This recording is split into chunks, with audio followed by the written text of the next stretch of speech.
Bonjour à tous. Alors aujourd'hui, c'est le deuxième petit journal qu'on lance sur ce média. Alors pour commencer l'actualité d'aujourd'hui, d'abord la France qui annonce la réduction de moitié des visas donc pour les Algériens, Marocains et les Tunisiens. Donc c'est une mesure qui va dans le sens de l'extrême droite ou de la droite qui est plus proche de l'extrême droite. Donc on voit très bien que le gouvernement cherche encore à rassembler en promettant des mesures qui ne s'appliqueront pas au vu de la politique mondialiste du parti à Macron. Donc, encore une politique qui vise à rassembler mais qui ne sera jamais appliquée comme plusieurs qui ont eu lieu durant le mandat. Ensuite, l'attaque de Macron que ce dernier a subi d'un œuf. Vous avez très bien vu la vidéo, je pense, qui a beaucoup tourné et l'info, où l'œuf rebondit sur l'épaule à Macron. Donc déjà le vigile, c'était un œuf, mais il se précipite sur Macron pour le protéger.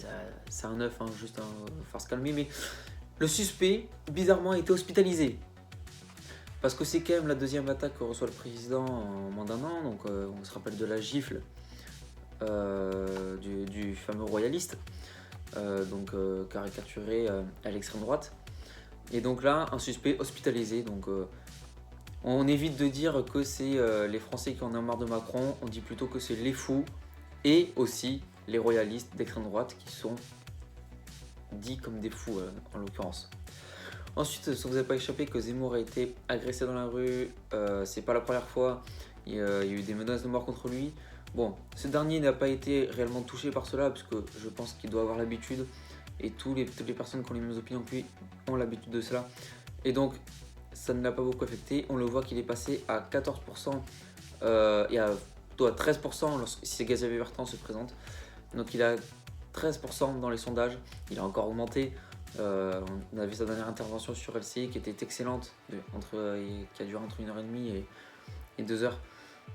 Donc Zemmour, malgré tout ce qui le touche, toutes les agressions qu'il subit et les attaques ou l'insulte de raciste comme Mélenchon l'avait fait, ou les sujets dans lesquels on l'enferme, comme c'est passé sur CNews avec le grand rendez-vous ou la dernière fois sur LCI, on l'enferme dans Pétain, les juifs français, les juifs étrangers, on l'enferme là-dedans. Il n'est pas affecté puisque ce dernier continue à augmenter dans les sondages. Et c'est tout à son honneur et on lui apporte tout notre soutien. Ensuite, information importante, Sanofi, le laboratoire français, abandonne la recherche de l'ARN messager. Encore des millions d'euros de l'État, voire des milliards, je ne sais pas exactement combien sont partis de l'État vers Sanofi. Mais encore une fois, on voit très bien que ça ne sert à rien. Macron vante la France comme étant le pays de Pasteur, mais on n'arrive même pas à trouver un seul vaccin. Ce qui reste une honte et ce qui prouve encore que le business médical est présent et est dicté par les étrangers et non par les Français. Pour finir, à partir de jeudi, le pass sanitaire sera valable pour les 12-17 ans. Donc ce pass sanitaire, bien sûr, une aberration toujours. Surtout maintenant une aberration, d'autant plus que c'est pour les mineurs maintenant de 12 à 17 ans. Donc on invite encore une fois à ce que tout le monde se mobilise contre ça. Il y a des manifestations fréquemment, notamment aux côtés de Philippot, voire indépendantes des fois. Mais on invite tout le monde à lutter contre ce pass sanitaire. Donc ce qu'il faut retenir, c'est Macron qui prend les Français encore pour des cons, qui fait l'hypocrite aussi. Zemmour qui reste très fort à son grand honneur.